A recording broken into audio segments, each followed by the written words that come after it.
श्रीमद् भागवत गीता केवल एक धार्मिक ग्रंथ नहीं है, बल्कि जीवन के अंधेरे में आशा की लौ है। जब जीवन बिखरता सा लगता है, जब अपने भी पराये लगने लगते हैं, तब गीता के शब्द एक संजीवनी की तरह मन को सहारा देते हैं। यह ग्रंथ हमें सिखाता है कि चिंता में उलझने की बजाय अपने कर्म पर विश्वास रखो।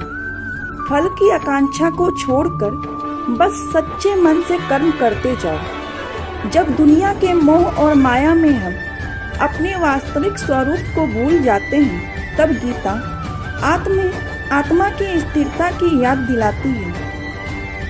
वह आत्मा जो जन्म मृत्यु से परे है, जो न जल सकती है, न कट सकती है और न ही मिट सकती। यही आत्मबोध हमें स्थिर करता है, अंदर से मजबूत बनाता है। आज के दौर में जब रिश्तों में दरारें बढ़ रही है और मन अक्सर बेचैन रहता है, तब गीता एक मार्गदर्शक बनकर सामने आती है। यह सिखाती है कि सच्ची शक्ति बाहर नहीं, भीतर होती है, और यदि भीतर का मन शांत, संतुलित और दृढ़ है तो कोई भी तूफान हमें नहीं डिगा सकता। ऐसे तो गीता उपदेश में भगवान श्री कृष्ण ने अर्जुन को जीवन का उद्देश्य बताया था, लेकिन महाभारत के समय कई बार दानवीर कर्ण को धर्म और अधर्म की बातों को लेकर चेताया था। कर्ण एक महान योद्धा जरूर थे, लेकिन अधर्म का साथ देने के कारण रणभूमि में वे वीर गति को प्राप्त हुए। हालांकि कर्ण के जीवन चरित्र से कई गुणों को अपने जीवन में उतारा जा सकता है, और उनमें से कुछ गुण हम आपके साथ शेयर करते हैं। तो सबसे पहला, आत्मबल को बनाए मजबूत। कर्ण की जिंदगी हमें सिखाती है कि इंसान की असली पहचान उसके हालात नहीं, उसका आत्मबल होता है।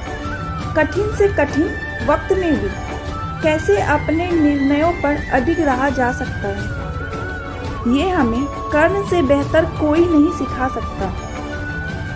जब भगवान श्री कृष्ण ने कर्ण को उनके जीवन से परिचय कराया कि वो सूत पुत्र नहीं, बल्कि कुंती पुत्र है और पांडवों के बड़े भाई है, तो भी कर्ण का मन डगमगाया नहीं।